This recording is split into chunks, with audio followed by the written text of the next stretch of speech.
Hello and welcome to Access Sportsnet Lakers, brought to you by Arrowhead of Mountain Spring Water. Chris McGee, Robert Ory, James Worthy, Mike Bresnahan. You got Treadell and Alley down at the arena as the Lakers returned home and get the win over the red-hot Houston Rockets, who came in winners in 12 of their last 13 games. And by the way, it's the Lakers' 11th straight home win against the Western Conference. It was not a pretty offensive game tonight. It felt more like a grinded-out type of battle, a brawl, but the Lakers do it defensively. They hold the Rockets to 98 points. Remember, the Rockets just a night ago in Phoenix scored 148. So it was just one of those games for both teams.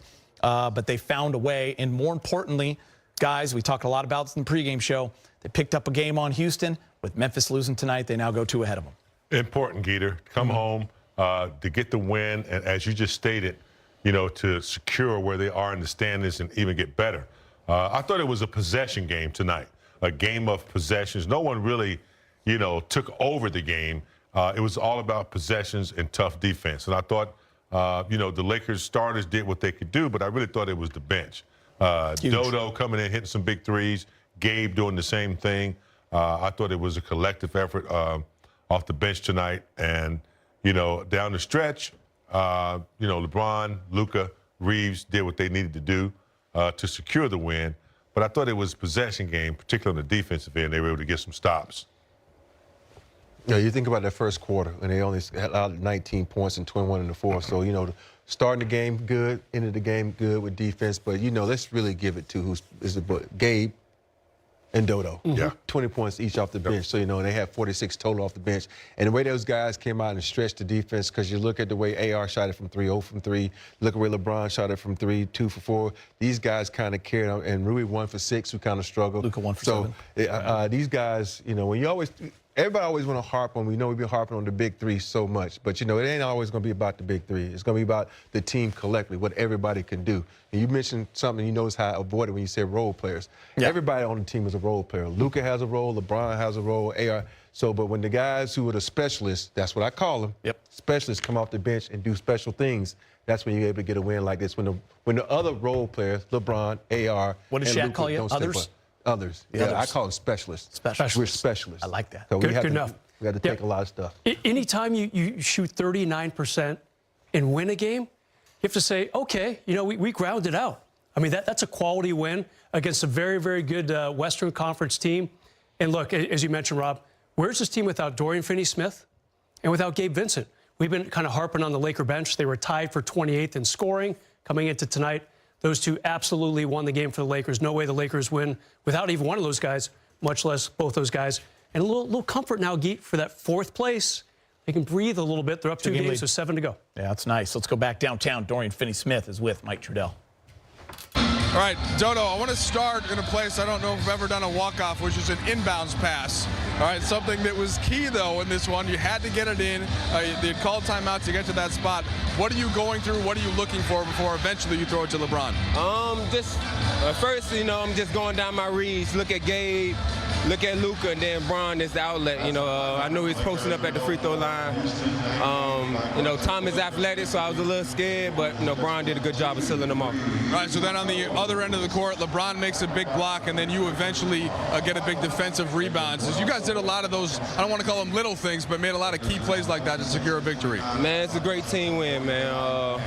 You know, Coach told us me and Gabe was going to have a bunch of looks because they packed the paint, and, you know, them guys did a good job of finding us. Well, you're right. You did get a lot of looks, but you guys knocked them down. 12 combined threes off the bench. How much confidence does that give you as you complement the players that are creating those advantages? It feels good, man. We just got to keep it going. You know, down the stretch, we know all these games are important. So I'm just trying to do my job, and that's shoot the ball with confidence and live with the result. All right, so plus-minus leader again on your team. You know, I always keep track for you. Not that you're caring about that. You just want to get the victories. How comfortable and how happy are you to be here in the purple and gold? No, I'm just happy we're getting the win, man. We're playing some meaningful basketball. Just try to come in and give my energy, and I'm happy we got the win. All right, thanks, Dodo. Appreciate you. That was Dorian Finney-Smith. Excited to be a Laker, as Mike keeps reminding him. They combined, Gaucho, Gabe, and Doe combined for 40 points They make 12 threes, 6 apiece, big game. They were 12 for 27. Pretty amazing. That was from the field. They are 12 24, 50% from 3. What a night for these two guys, and they got rewarded with the minutes. They were in there at the end. Dorian Finney-Smith with 32 minutes, Gabe with 23. And Gabe, was your take your shot. What a performance. Yeah, both of these guys, did a good job. And, you look at Dorian Finney-Smith, also had 6 rebounds. 6 rebounds, 1 offensive. Gabe had 2 offensive rebounds. So those are 2 extra possessions. Not only did they score, but they did all the other things that they usually do on both ends, defensively, getting extra possessions. And the Lakers are going to need that, a steady bench. I've seen the progression with both Smith and especially Gabe.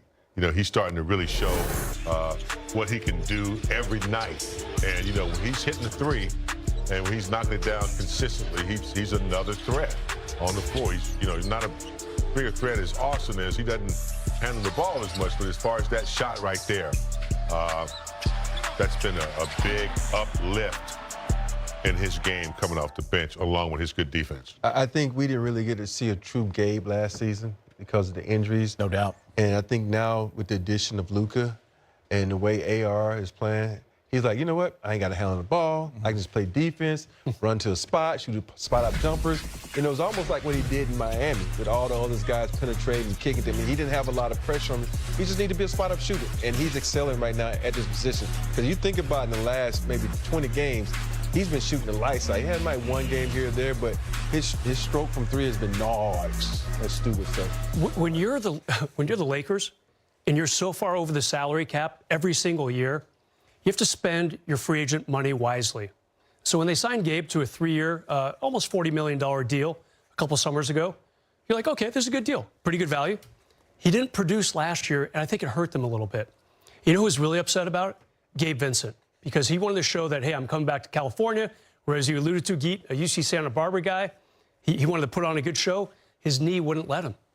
And fast forward to this year, he got off to a slow start, James. Not a great October, November for him. He's had a really good last few months. Really impressed by his game. And, hey, good contract. The contract looks much, much better now. Yeah, real happy for Gabe and for Doe. I do want to mention a big part of this game with Jackson Hayes only playing 14 minutes and them having to go small ball and LeBron at that 5.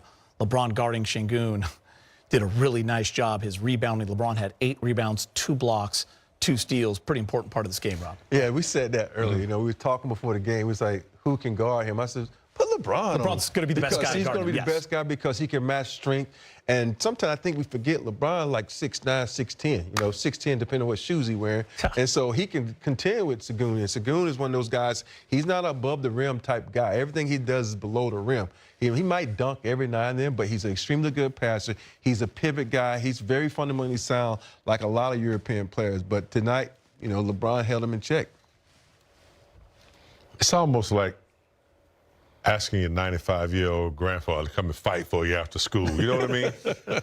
You got the oldest guy on the team. You're going to ask him, of all people, to be the stopper of a center that's got that kind of strength and footwork.